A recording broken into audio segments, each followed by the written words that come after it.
পশ্চিম মেদিনীপুরের এই স্কুলে আছে ব্যাংক, হাসপাতাল, স্মার্ট ক্লাসরুম। ভারপ্রাপ্ত শিক্ষিকা পাচ্ছেন জাতীয় শিক্ষক পুরস্কার। পশ্চিম মেদিনীপুরের সরকার পোষিত এই প্রাথমিক বিদ্যালয়ে রয়েছে পড়ুয়াদের নিজেদের ব্যাংক, হাসপাতাল, অডিটোরিয়াম। শিশুদের জন্য আছে স্মার্ট ক্লাসরুমও। শুধু কি তাই, এই স্কুলে ছাত্রছাত্রীরা নিজেদের হাতেই তৈরি করে শিক্ষণ উপকরণ। সেই শিক্ষা উপকরণ একদিকে যেমন পড়ুয়াদের হাতে কলমে পাঠ গ্রহণের কাজে লাগে, ঠিক তেমনি এই সৃজনশীলতার জন্য কয়েক মাস আগে সমগ্র শিক্ষা মিশন আয়োজিত একটি প্রতিযোগিতাতেও তারা জেলায় প্রথম স্থান অধিকার করতে পেরেছে। অতি সম্প্রতি জেলা প্রশাসন ও জেলা প্রেস ক্লাবের উদ্যোগে আয়োজিত বাল্যবিবাহ প্রতিরোধের বার্তাবহ শর্ট ফিল্ম প্রতিযোগিতাতেও খড়গপুর গ্রামীণের হিজলি সংলগ্ন এই কুচলাচাটি প্রাথমিক বিদ্যালয়ের ছাত্রছাত্রীরা প্রথম স্থান অধিকার করেছে। আর সেই স্কুলের ভারপ্রাপ্ত শিক্ষিকা তনুশ্রী দাস আগামী 5ই সেপ্টেম্বর জাতীয় শিক্ষক পুরস্কারে ভূষিত হতে চলেছেন। এর আগে রাজ্য সরকারের শিক্ষারত্ন পুরস্কারও পেয়েছেন তিনি। 2020 সালে রাজ্য সরকারের শিক্ষারত্ন পুরস্কার পাওয়ার পর অর্থমূল্যের 25,000 টাকায় নিজের স্কুলের উন্নয়ন কল্পে তুলে দিয়েছিলেন ভারপ্রাপ্ত শিক্ষিকা তনুশ্রী দাস।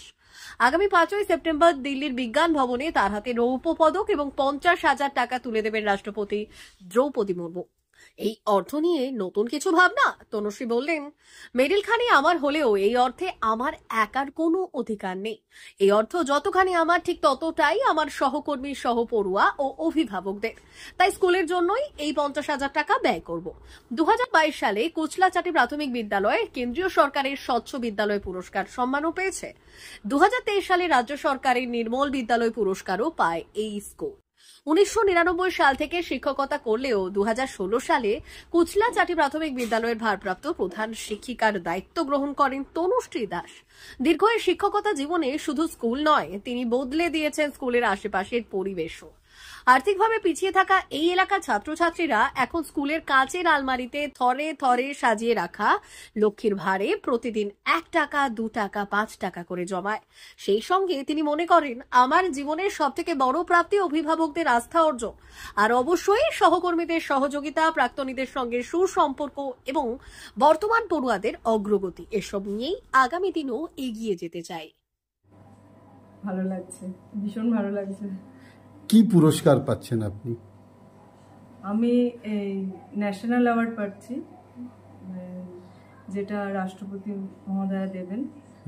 সেটা এবছর মানে 6টা স্কুলের মধ্যে, মানে 6জন টিচার সিলেক্ট হয়েছিলেন রাজ্যের, তার মধ্যে আমি একজন পাচ্ছি আর কি। আচ্ছা, কেমন লাগছে ম্যাম? খুব ভালো লাগছে। 2020 সালে কি? আমি 2020 সালে শিক্ষারত্ন অ্যাওয়ার্ড পেয়েছিলাম। আচ্ছা, এটা ন্যাশনাল অ্যাওয়ার্ড। এটা ন্যাশনাল অ্যাওয়ার্ড। দায়িত্ব তো আরো বাড়িয়ে দিয়েছে, কি করবেন আগামী দিনে? দায়িত্ব বাড়িয়ে দিয়েছে।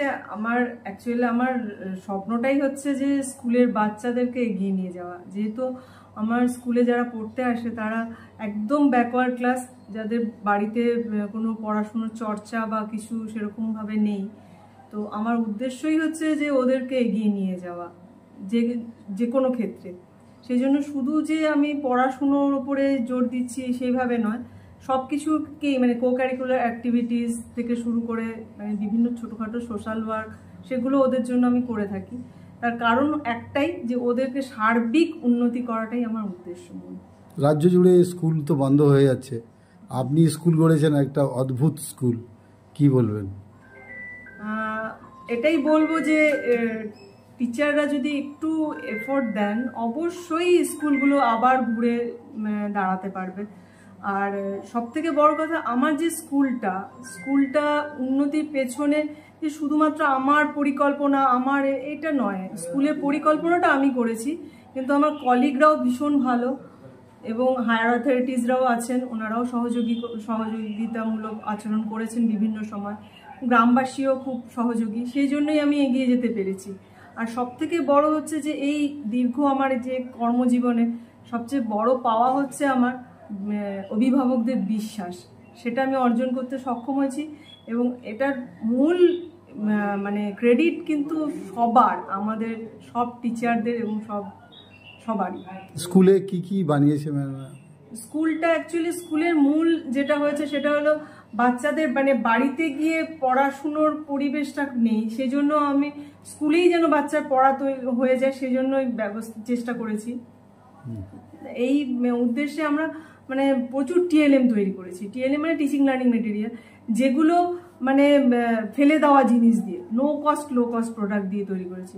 এবার ওইগুলো রাখার জন্য আমাদের সাবজেক্ট ওয়াইজ রুম আছে। এই যে সাবজেক্ট ওয়াইজ রুমের কনসেপ্টটা শুধুমাত্র মানে আমাদের স্কুলেই সম্ভবত আছে। আর তারপরে বাচ্চাদের মানে টাকা পয়সা রাখার, জমিয়ে রাখার অভ্যেসটা তৈরি করার জন্য ছোট ওদের ব্যাংক আছে। এবং আমাদের শিশু সংসদ, যেটা আমাদের স্কুলের চাইল্ড ক্যাবিনেট, সেটা ভীষণ অ্যাক্টিভ। বাচ্চারা নিজেরাই স্কুলে মানে পরিষ্কার পরিচ্ছন্ন রাখা, এবং প্রত্যেকটা শিশু সংসদে প্রত্যেকটা মন্ত্রীর পেছনে একজন করে টিচারের দায়িত্ব আছে।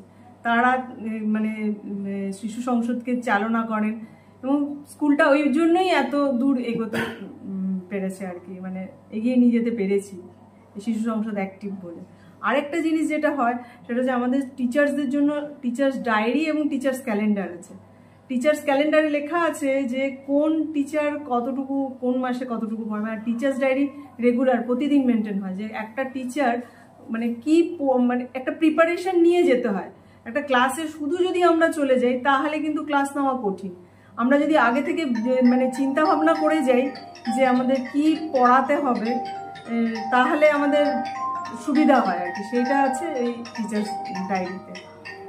সেই জন্য আমরা ওই দুটো দিয়ে আমরা পড়ানোর ব্যাপারটা এগিয়ে নিয়ে যাচ্ছি বলে সুবিধা হচ্ছে। আগামী দিনের পরিকল্পনা কি আছে? আগামী দিনে আমার মূল উদ্দেশ্য যে বাচ্চাদেরকে এগিয়ে নিয়ে যাওয়া, এটার উপরেই আমরা বেশি ফোকাস করব। আর গার্জিয়ানদের সচেতন করা, এটা একটা। আর আমরা এটাও খেয়াল রাখি যে যারা আমার স্টুডেন্টরা আমার সাথে মানে সবসময় যোগাযোগ রাখে, এবং তাদেরও যদি কিছু উন্নতি করতে পারি সেটাও খেয়াল রাখবো আর কি। আপনার নাম আর পরিচয়? আমার নাম তনুশ্রী দাস, আমি কুচরাচাটি প্রাইমারি স্কুলের ভারপ্রাপ্ত শিক্ষিকা। সুলভ মূল্যে এলোপ্যাথিক ঔষধ পাওয়ার বিশ্বস্ত প্রতিষ্ঠান এখন আপনার বাড়ির কাছে। সুস্বাস্থ্য ফার্মেসি, বেলদা, সবুজপল্লী, বেলদা, পশ্চিম মেদিনীপুর। এখানে সমস্ত ধরনের এলোপ্যাথিক ঔষধ পাওয়া যায়। এছাড়াও কলকাতা সহ বিশেষজ্ঞ চিকিৎসক বসছেন এখানে। ডক্টর অরিন্দম ঘোষ কলকাতার পিজি হাসপাতাল থেকে আসছেন। গাঁটে ব্যথা, শিরার টান, কোমরে ব্যথা, কাঁধে কনুয়ে ব্যথা, লিগামেন্টে চোট, আর্থারাইটিস, স্পন্ডিলাইসিস, ডায়াবেটিক নিউরোপ্যাথি, অসারতা ও নার্ভ বিশেষজ্ঞ ডক্টর অরিন্দম ঘোষ প্রতি 15 দিন অন্তর শুক্রবার বিকেল 4টায় চেম্বার করছেন। এছাড়াও প্রতি মাসের দ্বিতীয় ও চতুর্থ বুধবার সকাল 10টায় কলকাতা SSM হাসপাতাল থেকে আসছেন নার্ভ ব্রেনের সমস্যা জনিত যে কোনো রোগের বিশেষজ্ঞ ডক্টর অরূপ বসাক। পুরুলিয়া মানসিক হাসপাতালের সঙ্গে যুক্ত ডক্টর অরূপ বসাক। এখানে চেম্বার করতে আসছেন মেডিসিন, ডায়াবেটিস ও ফিজিশিয়ান ডক্টর অতীশ বসাক। প্রতি রবিবার সকাল 11:30টায় চেম্বার করছেন সুস্বাস্থ্য ফার্মেসিতে। সুস্বাস্থ্য ফার্মেসি, বেলদা, সবুজপল্লী, বেলদা, পশ্চিম মেদিনীপুর। যোগাযোগ করুন 7501361433 এই নম্বরে।